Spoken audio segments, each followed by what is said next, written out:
I would not have predicted a Zac Efron-led wrestling movie would lead me to cry like a baby, and yet here we are. I'll share the details in this spoiler-free review of The Iron Claw. But real quick, help me out as I grow this new channel by liking this video, subscribing, and turning on the notification bell, and you won't miss any of my upcoming videos. Following in the footsteps of their family, the Von Erich brothers became legends of Texas wrestling. During these more innocent times in the industry, Kevin and his brothers excelled in the regional sport. But alongside the accolades and rising fame, tragedy seemed to follow the Von Erichs as they sought success in the ring and approval from their father at home.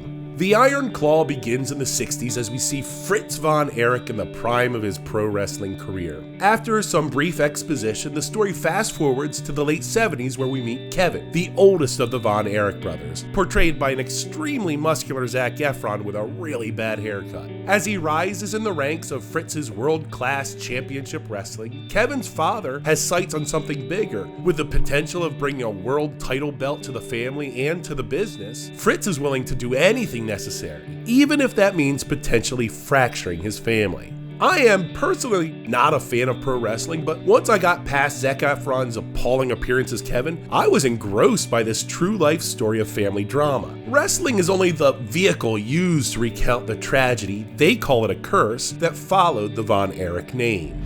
People said my family was cursed. Mom tried to protect us with God. Pop tried to protect us with wrestling. As important as wrestling was to Kevin, his family was more important. When someone asked him, "What do you want?" his response was simply, "I want to be with my family." But as the pressures mounted and his brothers became more involved, sibling rivalry began to creep in, exacerbated by their singularly focused father. Even as Kevin is finding love, his brothers begin to fall apart, and we're along for the journey. At times, their brotherly bond is funny, at other times it's sweet, and at other times it's tragic. I can't go into all the details of the adversity this family went through, but I will tell you, watching it on screen is gripping.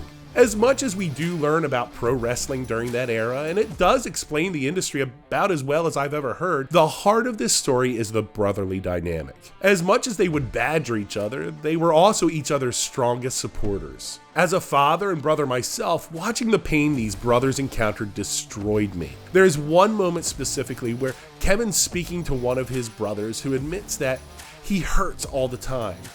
And all Kevin wants to do is help, but he can't. At another point, a character bluntly asks, "Why does this keep happening?" Listen, our kids are growing up in this tumultuous time, and I have literally heard mine say similar things. And all I want to do is help them. So I understood the anguish these young men were enduring, and though I don't share their passions and goals, I relate to their human struggles.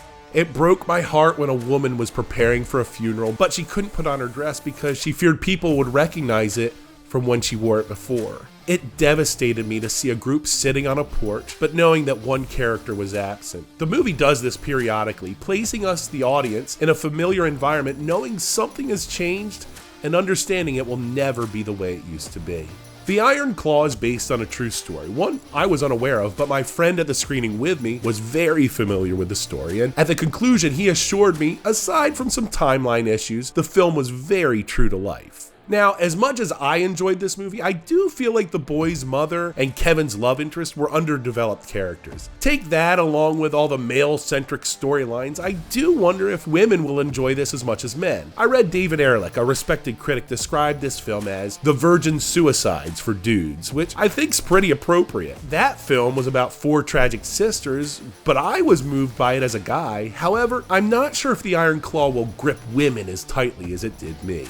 For conservative audiences, there are a couple mild sexual references, a lot of dudes running around in whitey-tighties, and of course, horribly sad themes. But as heartbreaking as this story is, I found hope in the message it brings. In a way, it makes me need to reevaluate myself as a father, as a brother, and as a son.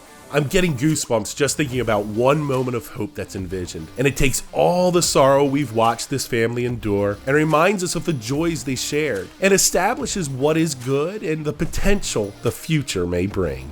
As we're coming to the close of a strong year in film, and I still have quite a few to watch, but as of this moment, The Iron Claw easily sits in my top 5 movies of 2023, and I think you'll love it too.